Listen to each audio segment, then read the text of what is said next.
Добро вечер. Во ова издание на емисијата 360 степени ќе гледате.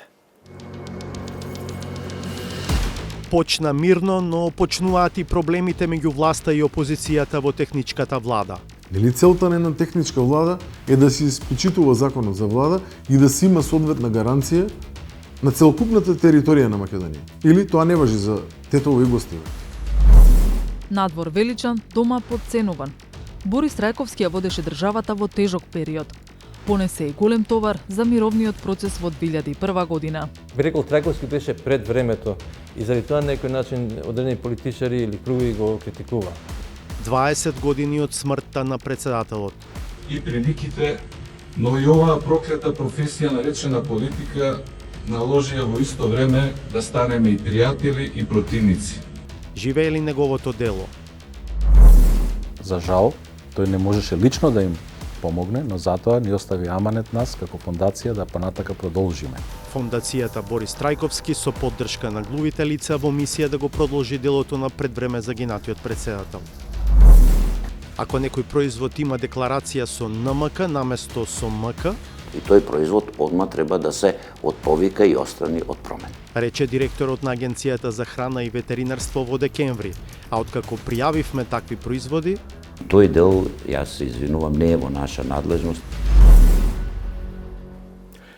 Уште малку ќе измине првиот месец од мандатот на третата техничка влада. Првичниот впечаток е дека за разлика од атмосферата при претходната, власта и опозицијата овој пат кохабитираат за прашањата кои се во надлежност на нивните министри и дополнителни заменик министри. Но во сенка на другите теми на кои е фокусиран интересот на јавноста, во изминативе недели сепак се случија поделби за важни прашања. Михаил Милошевски побара став од двете страни. По долги и исцрпни преговори во 2016 година во резиденцијата на Европската Унија во Скопската населба Пржино и под покровителство на меѓународната заедница, тогашните власти и опозиција договорија план за излез од политичката криза, предизвикан од масовното незаконско прислушување. Покрај формирањето на специјалното јавно обвинителство, лидерите на ВМРО, ДПМНЕ, СДСМ, ДУИ и ДПА договорија пред изборите да се формира така наречена пржинска или преодна влада. Во 2018 година Зоран Заев и Христијан Мицкоски се договорија таква влада да има пред секои идни избори за пратеници. Моделот предвидува на 100 дена пред парламентарните избори да се формира кабинет со главна задача да обезбеди услови за фер и демократски избори. Во него најголемата опозицијска партија добива 2 клучни министерски места во внатрешни работи и во труд и социјална политика, заедно со уште 3 места на дополнителни заменик министри во финансии, информатичко општество и администрација и земјоделство.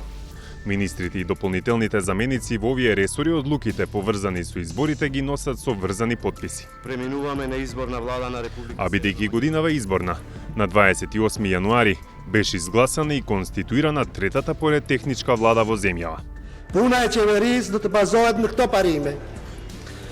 Респектими и плоти Конституција за лиѓевите Република Македонија се веријут. Прегадитја да збатими и суксесшим изделјевите регулта пресиденцијале де парламентаре, де лира, де дрета, демократике, де конкуруе се не пропуќеме стандарде më të larta të Bashkimit Evropian ose од игрит dhe Këshillit Европës. Во претходните наврати техничките влади со себе носеа низа проблеми, препукувања и обструкции. Во 2020 година, например, тогашниот министер од редовите на ВМРО ДПМНЕ Наке Чулев беше во отворена војна со техничкиот премиер Оливер Спасовски и со дополнителната заменичка Славјанка Петровска. Се памети и разрешувањето на министерката за труд и социјална политика Рашела Мизрахи, чиј мандат траеше само 1,5 месец, бидејќи држеше пресконференција пред знак на кој стоеше името Република Македонија, наместо новото уставно име.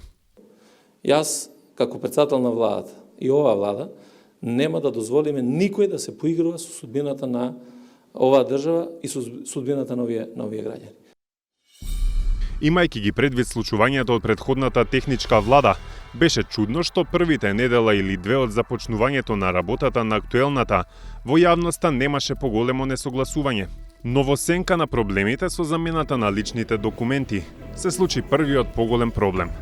Министерот за внатрешни работи во техничката влада Панче Тошковски, кој доаѓа од редовите на ВМРО ДПМНЕ, обвини дека владата му гоускратила законското право да изврши 15 разрешувања или распоредување на носители на раководни позиции во МВР.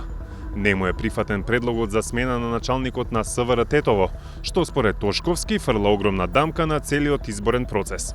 Апсолутно е нејасно, правно неиздржано и никако не може логички да се објасни, освен со некои вакви предпоставки, зошто само СВР Тетово не треба да има двајца началници, како сите други СВР-иња, кои што ќе треба да го гарантираат овој процес. Еве јас ќе поставам прашање.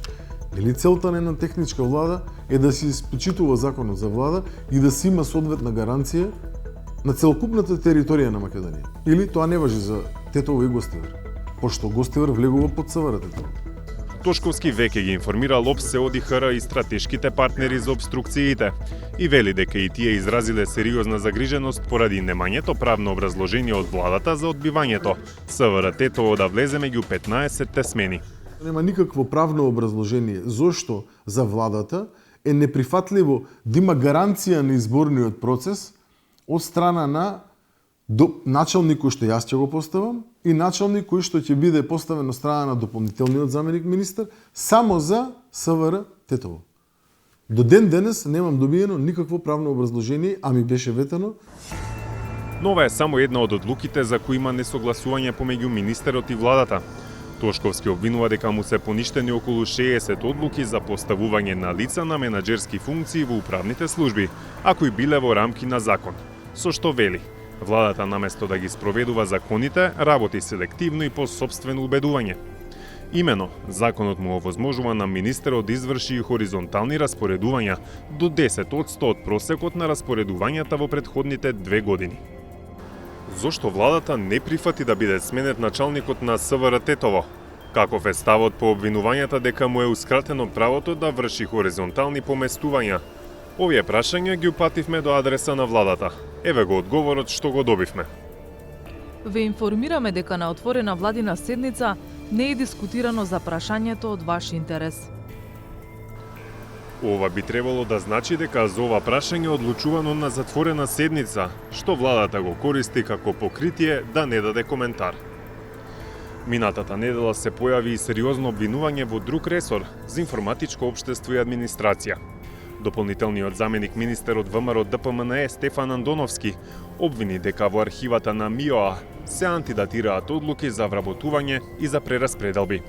За жал, на 15 февруари, спротивно со уредбата на владата за канцелариско и архивско работење член 15, се архивирани неколку одлуки за преземања кои што се изработени на 15 февруари, а се архивирани како да се изработени на 14 февруари. Зошто е важен овој датум? Затоа што 14 февруари попладното се распишуваат изборите. Со распишувањето, со моментот на распишување на изборите, веќе постапките за вработување во кои што спаѓа и преземањето, мора да се стават во мирување ако се започнати, а нови не се започнуваат. Андоновски вели дека владата на 1 декември минатата година споделила информација дека 2500 лица треба да се вработат или прераспределат во соодветни министерства, но поради обсежните и долги процедури, целта не била постигната за сите.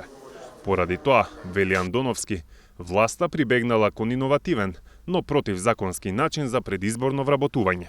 За вакви случаи станува збор и во различни институции. Например, Министерството за надворешни работи има побарано согласно за измена на годишниот план, но со неодговарање, односно со молчење на администрацијата, во случајот Министерството за информатичко општество и администрација, наместо негативно мислење заради доцнењето, тој всушност добива позитивно мислење заради молчење на администрацијата. А тоа е затоа што според моите сознанија определени предмети кога се добиени на мислење за да истече тој рок од 30 дена се чуваат во нечија фиока во некој од министерствата за да не може да се даде негативно мислење. А токму во ова министерство од почетокот на функционирањето на техничката влада дојде до смена на министерското столче откако се подели партијата Алијанса за албанците. Екс-министерот Азер Алиу, кој во внатрепартиската битка го поддржа крилото на Арбен Таравари, беше разрешен од функцијата. На негово место дојде Наим Бајрами, од крилото на Зијадин села. Го побаравме Бајрами и тој првично се согласи да ни даде интервју, но на само неколку часа пред снимањето го откажа, повикувајќи се на неодложни обврски. Ало, министре, добар ден. Наместо тоа, писмено ни достави демант на обвинувањата на Андоновски, во кој се тврди дека не е запознаен со ситуацијата, бидејќи бил именуван пред само неколку дена. Проверката на факти сепак говори дека Бајрами станува министер на 12 февруари, пред датумот на злоупотреби за кој обвинува Андоновски. Ова е внатрешно прашање во Министерството, а имајќи предвид дека сме во предизборен процес, не сакаме да дозволиме да се манипулираат вработените за дневно политички цели на штета на сите нас. Јас и мојот кабинет постапуваме стручно и транспарентно во секоја ситуација и остануваме на располагање за разјаснување на какви било недоразбирања и неправилности. Дополнително вели, доколку постојат сомнежи, тие треба да бидат расчистени од институциите.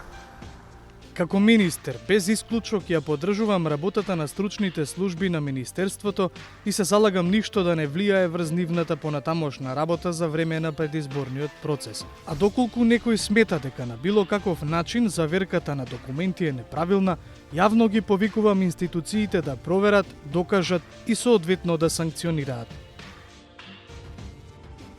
Покрај овие посериозни случаи, преку медиумите и на социјалните мрежи има повремени препукувања и меѓу министерот за труд и социјала од редовите на ВМРО ДПМНЕ Ѓоко Велковски и дополнителната заменик министерка за труд и социјална политика Јована Тренчевска. Но има уште 2,5 месеци до парламентарните избори. На 26 февруари или за неколку дена се навршуваат 20 години од смртта на председателот Борис Трајковски. Се уште се живи контроверзиите за причините и околностите во кои се случи падот на владиниот Кингер, со кој државната делегација предводена од Трајковски патуваше на настан во Мостар, Босна и Херцеговина. И додека црвот на сомневањата ќе продолжи да глода по официјалната верзија за тоа што се случи кобното утро кај Ротимље, 20 години се доволна дистанца за да се даде оценка за политичкото наследство што го остави Борис Трајковски, особено во денешен контекст. Славица Филиповска Иванова. Верувам во желбата. Верувам во упорноста. Верувам во работата. Верувам во волјата. Верувам во трудот. Верувам во Македонија. Борис Трајковски за председател. Умно, честно, одлучно. Роден во методистичко семејство, правник, сопруг на Вилма, татко на Сара и Стефан. Како кандидат на ВМРО ДПМН стана втор шеф на македонската држава. Човек и политичар чија водилка беше верата. Тој припаѓаше на друга црква. Меѓутоа со сите сили се бореше за признавање на МПЦ. Надвор величан, дома подценуван.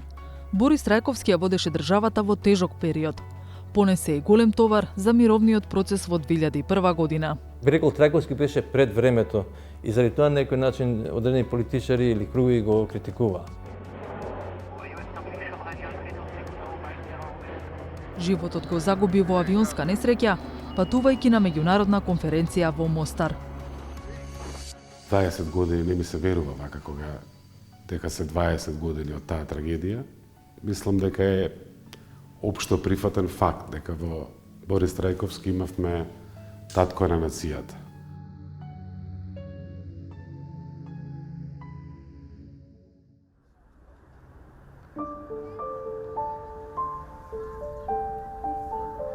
Како непишано правило, нашето општество осознава и признава величини главно откако ќе заминат од овој свет. Таков е и случајот со Борис Трајковски, втор поред председател во независна Македонија, кој трагично загина во 2004 година во авионска несреќа во Босна и Херцеговина. 20 години подоцна, во неговата родна Струмица, проверивме колку граѓаните се сеќаваат на човекот кој во 1999 стана председател велејќи "Верувам во Македонија". Повозрастните струмичани се гордеат со Борис Трајковски. Како него не се раѓа човек во Македонија. Зборува немам за него како камо да се другите како него. Добар како човек, добар како председател. Немам зборови за него. Може ли да кажем нещо лошо за прв комшија? Нема шанс. Се е нај-нај. Иако беше на висока функција, сакаше да ја посетува Струмица и беше многу слободен кога доаѓаше тука. Се дружише со луѓето буквално од секој ранг. За помладите, генерално тој е непознаница. Се сеќавате ли кој беше Борис Трајковски? Не. Вие? Не. Дали знаете кој е Борис Трајковски? Знаете ли кој е Борис Трајковски? Да, председател на Македонија. Председател на Република Македонија. Дали знаете кој беше Борис Трајковски? Не. Да. Кој? Ама не баш. Борис Трајковски? Да, ама да го кажем, да го објаснам. Председател на Република Македонија. Струмичанец.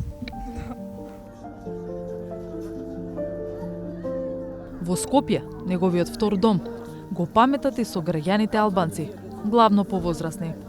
Македонија никогаш немаше подобар председател од Борис Трајковски. Председател на Македонија. Мирен, добар човек беше. Он беше добар председател. Од овие другите најдобриот што го знае Македонија да го има.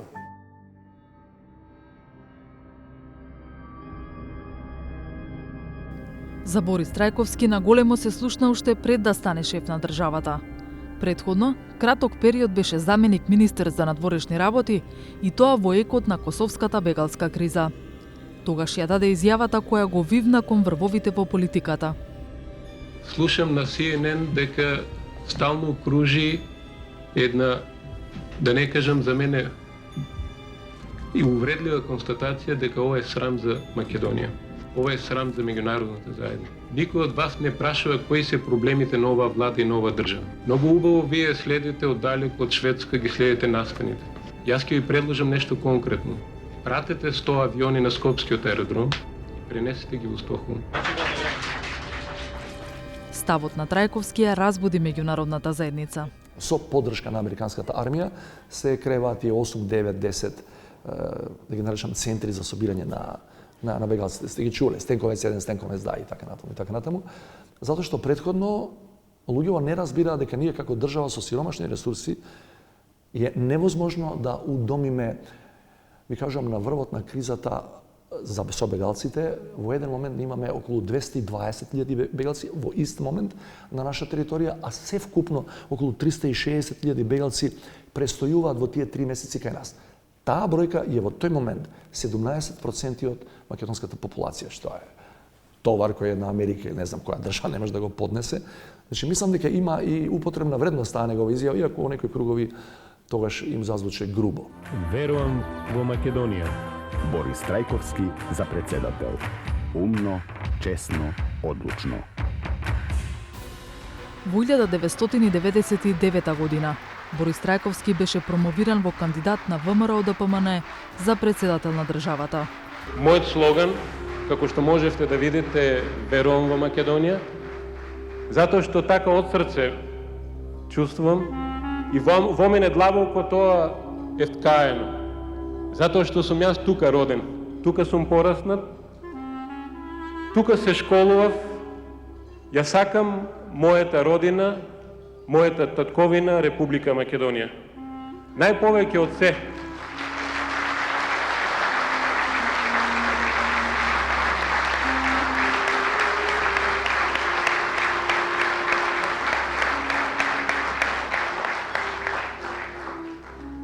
А најповеќе од се, зашто и верувам на Македонија, најголемата причина е моето семејство.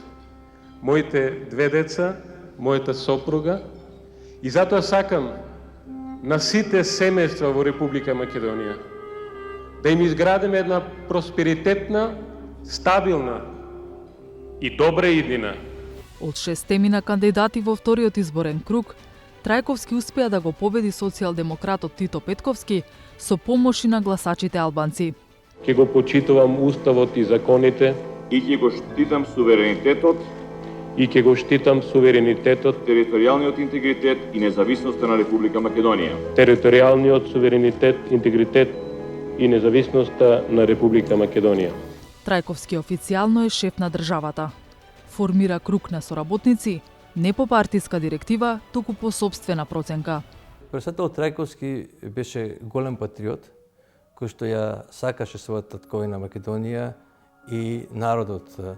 Тој беше политичар кој што работеше со голема енергија и беше и како личност со огромна енергија и по цел ден беше во неговиот кабинет. Ќе дојдеше са бале некаде во 9 часот и нормално навечер 10, 9:30, 11 си одеше. Тогашните канцеларии на председателот беа во зградата на Македонското собрание. Имаше нетипична близина во односот со соработниците, сведочат тие. На двата краја беше мојата канцеларија и неговиот кабинет. И знаеш, често да дојде кај мене, посебно кога немаше состаноци, на муабет. Во една прилика доаѓа, паметам, и седнува на една од фотелите, вели, шо правиш? Пишав говор за некој негов следен настап, што најчесто јас ги работев тие говори или правев компилација од контрибуциите на другите советници. И воопшто не приметив, бев над компјутер и не приметив дека тој почнал веќе да ми јаде од геврекот кој го имав купено од мензата у собрание. Кога го гледам, му велам председател, очигледно сте многу гладен са бајле. Вели, извини, али стварно сум гладен. И ми вели на крај, може ли да го испијам јогуртот? Вел, може, викам, кога сте почнали, зашто да ви кажам назад да враќате све, не е можно. Завршува со тоа, си заминуе, не проѓаат 5 минути. Дојаат 20 келнери од бифето у собрание и ми носат ручек у кој има, не знам, меса, чуда, јадење, пиење, као за 10 души. Ми јава по телефон, били, само да знаеш, од тие компензација за тоа што ти го изедов од ручекот. Настани такви имаше многу. Беше скромен, велат неговите соработници, а скромноста го следела и на службените патувања. Не му се дава, тоа беа службени пари, не му се дава за... Обично се сместувавме во Обединетите нации кога одавме еден хотел веднаш до мисијата наша и не му се дава пари за мини барот, не знам, кисела вода, кока-кола обично пиеше, и го праќаше обезбедувањето да купи од мини маркетче едно близко тука, преку Прва авенија. Значи го имаше тоа многу, а што вака од денешна перспектива е неспоредливо. На председателот Трајковски му беше важен народот, ке кажат неговите соработници. Најмалку еднаш месечно посетувал по еден град во државата, се среќавал со градоначалници, влегувал во болници и во училишта. Секогаш одел во пазарен ден, за да има шанса да се сретне со што поголем број граѓани. Бевме во Велес, на пазарот, и таму председателот се сретнуваше со луѓето, разговараше, ги прашуваше кои ми се проблемите, како може да им се помогне и така натаму и така натаму.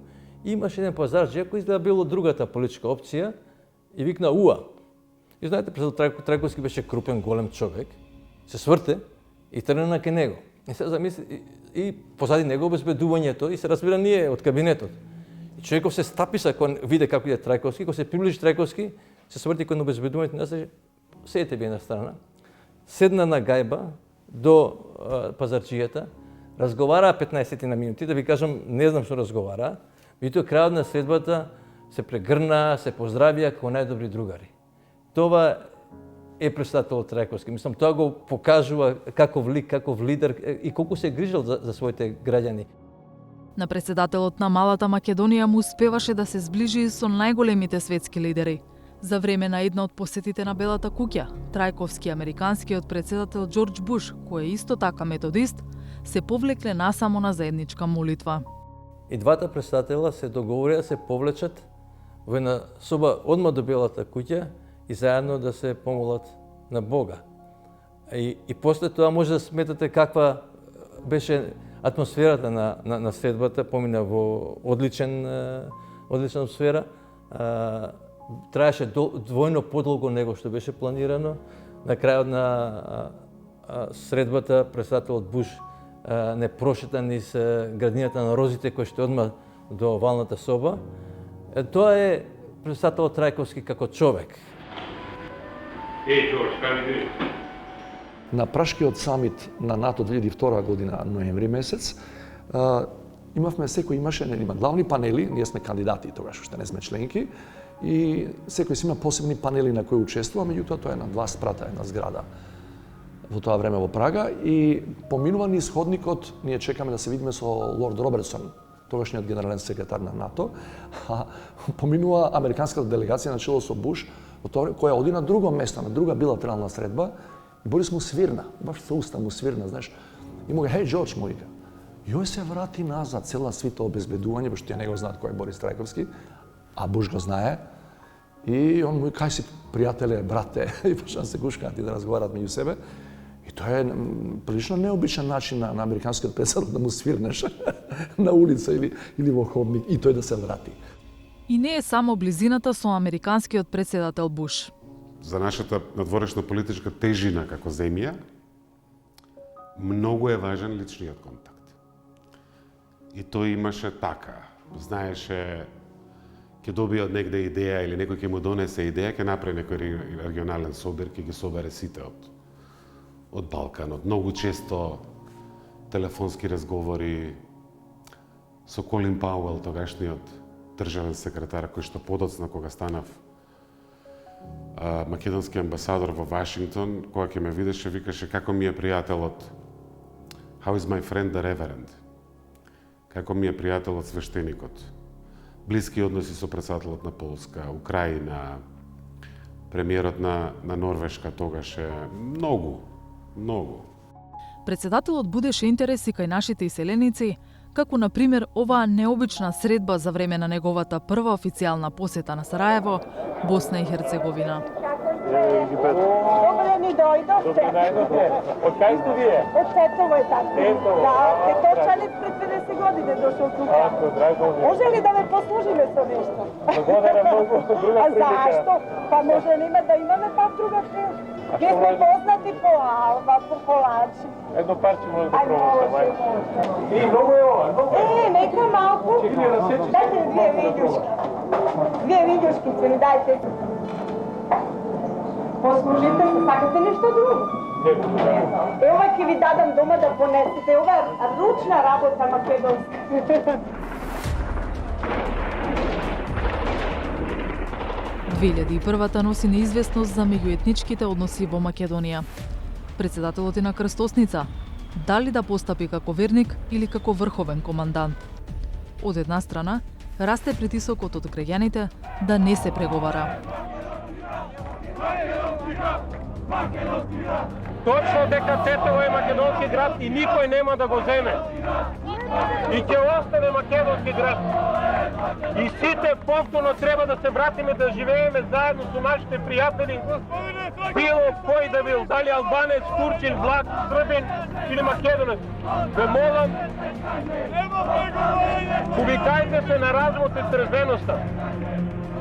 А јас верувам тие денеска што најмногу викаат, тие ако сега бидат повикани ќе бегаат веднаш во своите домови. Од друга страна, се интензивираат посетите на представниците на меѓународната заедница и повиците за политичко решение на конфликтот. Со Солана, кога беше околу преамбулата на Уставот,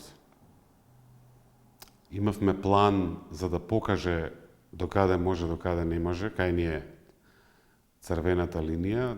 Он практично го избрка од канцеларија, му рече готово, излези. Завршен е состанокот. Ама бидејќи знаевме каков е влогот, што ми излезе Солана, мене ми рече сега трче по него, враќај го. Фати го негде на 200 на 300 метра. Канцеларијата му бе уште во собранието. Ама да помине известно време да не го вратиш веднаш. 2-3 минути да види дека допрел кај што не може да се оди. Пресвртна точка во конфликтот е 13 август 2001. Председателот Трајковски заедно со лидерите на тогашните најголеми политички партии и специјалните представници на ЕУ и на САД става подпис на Охридскиот рамковен договор, што е вовет во запирање на крвопролевањата. Ај Господ да ни на помош. И Аллах, да. Се гледа една типична искреност за него. Па и ова со Господ да ни е на помош, значи што имплицира? Имплицира свест колку е голема работа, надеж да излезе кон добро, да биде повеќе плюсот, поголем плюсот од минусот од рамковниот договор. Во својот мандат Борис Трајковски немаше напакостено на никого лично, ниту политички, ниту пак направи штета врз националните интереси на Македонија. Рамковниот договор, за кој тој се смета како неформален татко, да речеме, бидејќи под негово покровителство се водеа сите тие разговори, еве 23 година од него од подпишувањето на тој документ до денес не ја растури Македонија. Неговата големина ја признаваат и политичкиот блок на албанците. Ќе биде многу добро да му се признават заслугите, но најважното за сите граѓани, за сите јавни личности, за сите политичари во државата, кој ќе им падне на памет да направат нешто, да мислат што правеше председателот Трајковски во најтешките моменти на нашата држава. Он си работеше само за мирот, ништо друго не го интересираше. Второ што му беше многу важно беше државата и мислам дека во неговото време, во неговата историја, он успе да се наметне како историја на нашата заедничка студбина, а тоа е Македонија.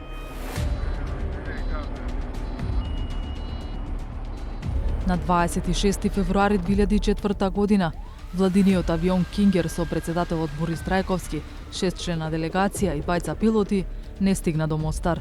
По 24 часа потрага стигнува потврда за смртта. Македонија се збогува со шефот на државата.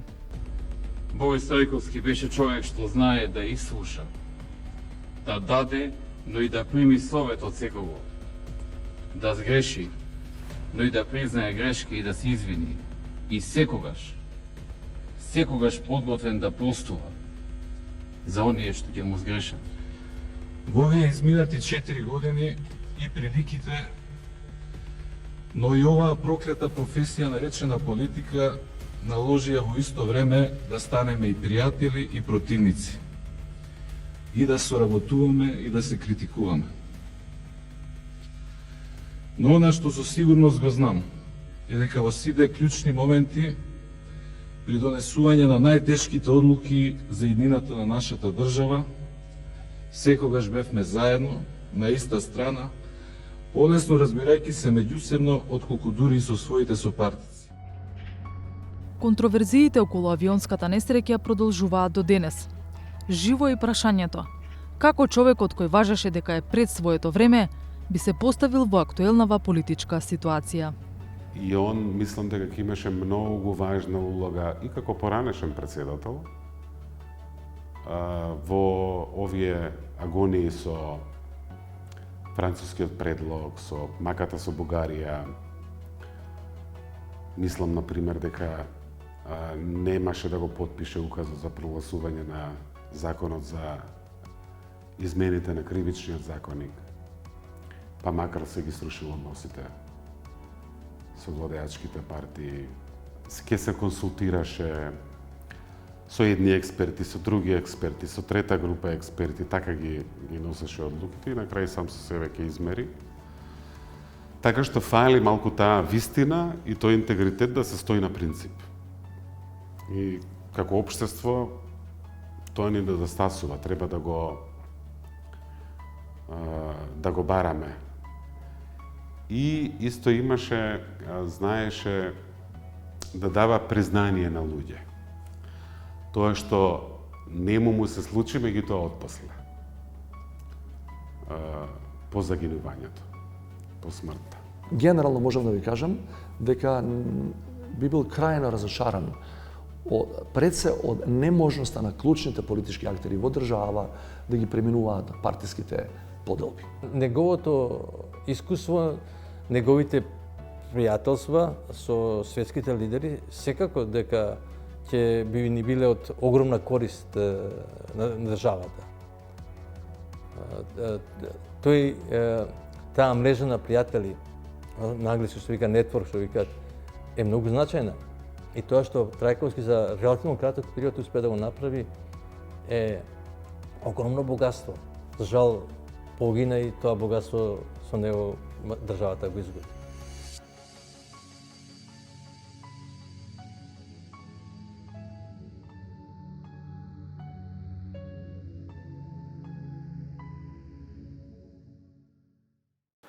Еден месец пред несреќата кај Мостар во посета кај председателот Трајковски биле представници на Сојузот на глуви и наглуви. Му барале помош. Бидејќи прераната смрт го спречила во тоа, семејството преку фондацијата Борис Трајковски решило да го продолжи делото на председателот. Еве како? Зоран Јовановски. 5 на ден. Вака е насловен проектот на кој работат Васко Марков и Тихо Русовски. Со него тие сакаат да потикнат почесто конзумирање овошје. Секој вторник им започнува со избор квалитетни банани, портокали, киви, јаболка, круши. Тие се глуви и меѓусебно комуницираат на знаковен јазик. Сепак, тоа не ги спречува во исполнувањето на целта.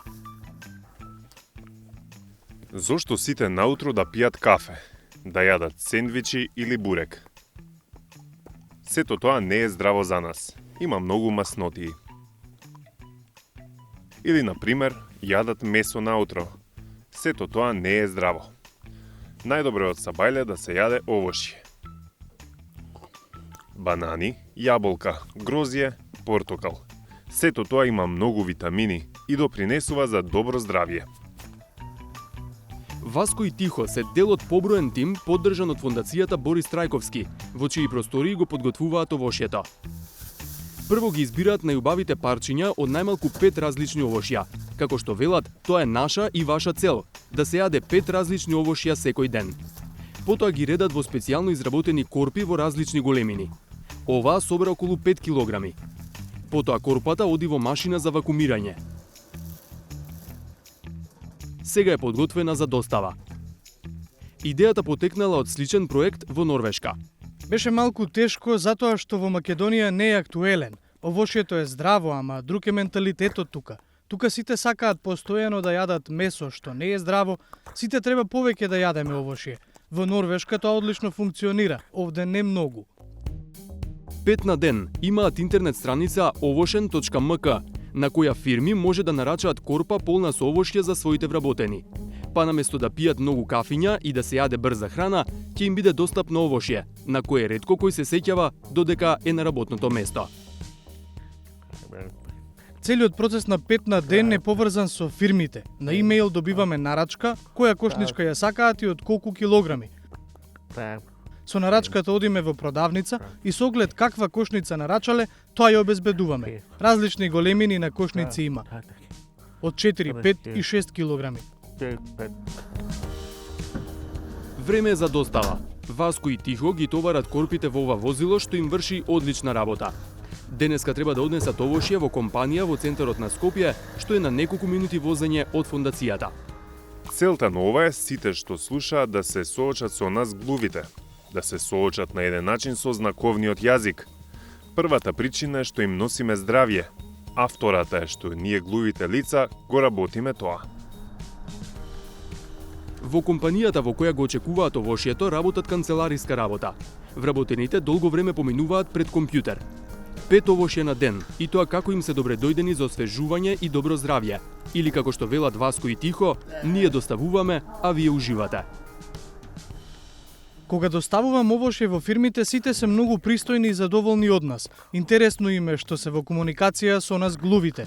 Тоа е многу лесно. Само им го давам листот за примање нарачка на кој се подпишуваат и потоа љубезно се поздравуваме и ни се заблагодаруваат. Тие веќе не познаваат, немаат никаков проблем со нас. Многу се културни, имаме добар однос. Многу се лојални и фер, постојано нарачуваат од нас. Тоа ме радува. Иако две фирми се малку, треба многу повеќе да се шириме, но сепак сум благодарен.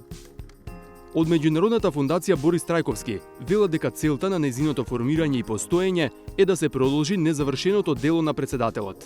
Се случи 2004 година кога делегација на глувите лица месец ден напред неговото загинување да го посетат и да побараат помош од него. За жал, тој не можеше лично да им помогне, но затоа ни остави аманет нас како фондација да понатака продолжиме. И од 2004 година до денеска ние континуирано работиме со глувите лица и помагаме во однос на тој аманет што ни го остави председател Трајковски. Како фондација учествувале во лобирањето за донесување закон за употреба на знаковниот јазик, како изработка на македонски интернет речник на знаковен јазик. Средствата што ги собираат со продажба на овошните корпи ги користат за збогатување на интернет страницата знаковен.мк. Веб страната www.znakoven.mk сите можат да ја отворат на интернет и да погледнат. Таму има 2800 поими. Сакаме да продолжиме со снимање, ама финансиите се проблем. Ако се продолжи со поголема продажба на кошниците 5 на ден, можеме да додадеме плюс поими на страната. Исто како што вие што слушате си комуницирате, така и ние глувите можеме така што ќе се додадат нови фрази, реченици, поими, знаци. Консумирањето свежо овошје од корпата на 5 на ден е добра можност да се инвестира во сопственото здравје и во одржувањето на сеќавањата на председателот Трајковски, а и во продолжување на неговото дело, да се поддржат оние на кои им е потребно тоа.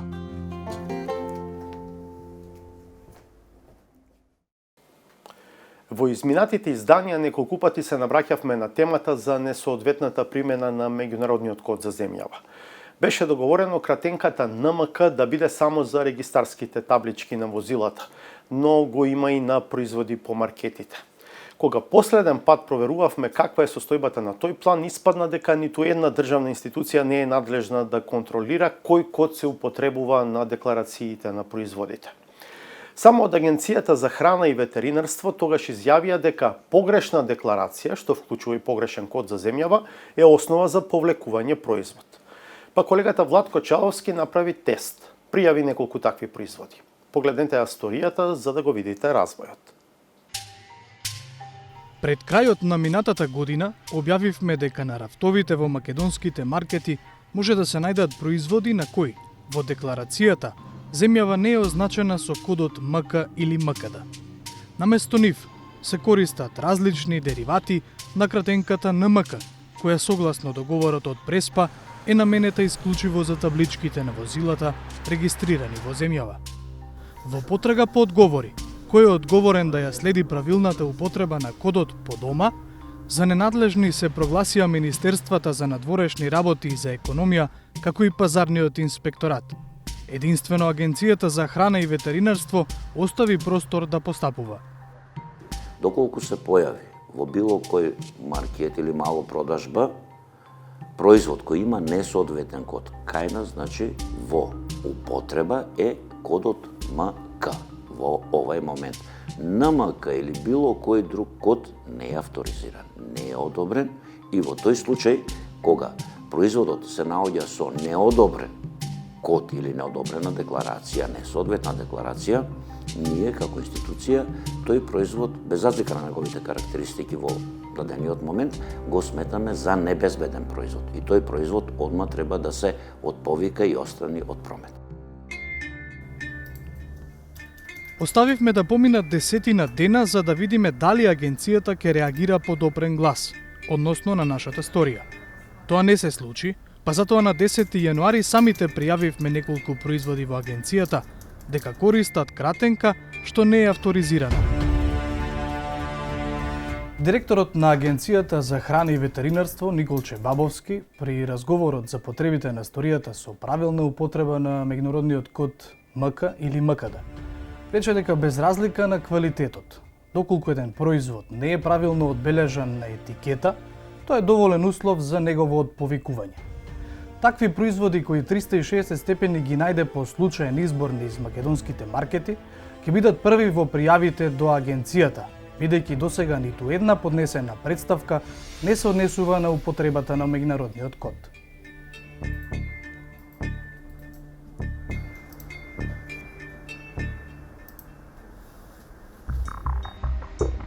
И дадовме на агенцијата време од околу 3 недели за да постапи по нашите пријави. Во меѓувреме, повремено ги проверувавме пријавените производи по маркетите. И понатаму си беа на свое место, на рафтовите, со декларации на кои пишува НМК, СМК, Н.МК и други креативни решенија наместо МК и МКД. Откако ништо не се случи, повторно побаравме интервју од директорот на Агенцијата за храна и ветеринарство.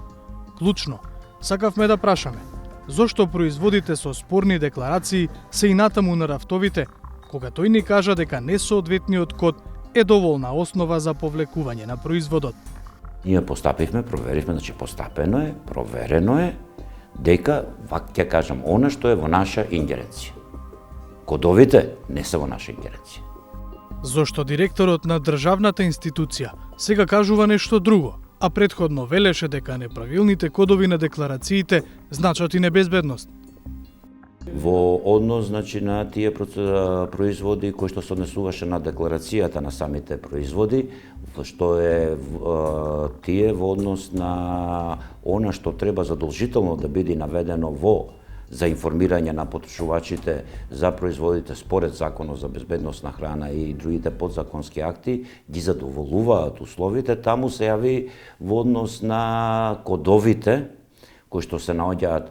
И тој дел, јас се извинувам, не е во наша надлежност, тоа е во надлежност на друга институција во државата. Значи, во однос на составот и се она што треба еден потрошувач да биде известен, информиран за самиот производ, неговата содржина, да ги задоволуваат условите. А во однос за кодот, дали е МК, МКД, СМК, тоа не е во наша надлежност. Треба да се обратите, значи, до друга институција, пред се Министерството за економија и другите институции кои ги даваат тие кодови.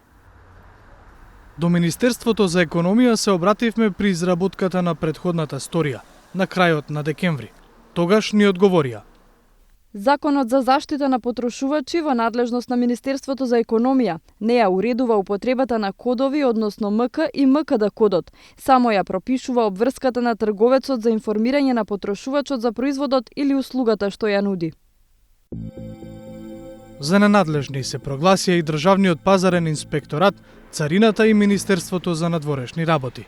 Или никој не е надлежен и ниту една државна институција не се грижи за правилна употреба на меѓународниот код по подпишувањето на Преспанскиот договор. А токму тој елемент се сметаше за еден од плусовите за македонската страна во тешкиот компромис.